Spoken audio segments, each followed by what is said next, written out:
2024च्या लोकसभेच्या निवडणुकीत माझ्यासारखा एक कुठला राजकीय वारसा नसणारा एखादा कार्यकर्ता आदरणीय पवारसाहेबांच्या आशीर्वादाने, माझ्या सर्वसामान्य मायबाप जनतेच्या खूप आशीर्वादाने लोकसभेच्या निवडणुकीमध्ये भरघोस अशा मताने त्या ठिकाणी सर्वसामान्य जनतेने मला त्या ठिकाणी निवडून दिलं. पण माझ्या विरोधात जो प्रतिस्पर्धी उमेदवार निवडणूक लढवली, त्या प्रतिस्पर्धी उमेदवाराला तो निकाल कधीही मान्य झाला नाही.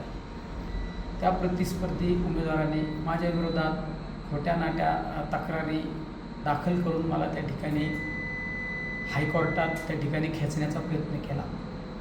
पण न्यायदेवता ही खऱ्या अर्थाने न्याय देण्याचं काम करीत असते. त्यामुळे आज न्यायालयाने जो निकाल दिला त्या निकालाचं खऱ्या अर्थाने मी तर स्वागत करतोच, पण माझ्या दक्षिण अहिल्यानगर मतदारसंघातील सर्वसामान्य मायबाप जनतेच्या वतीने त्या निकालाचं स्वागत करतो. या सर्व न्यायालयीन प्रक्रिया पाडत असताना माझ्याबरोबर काही सहकाऱ्यांनी प्रत्यक्ष अप्रत्यक्षरित्या त्या ठिकाणी मला सहकार्य करण्याचा प्रयत्न केला. सहकार्य केलं त्यांनाही धन्यवाद देतो.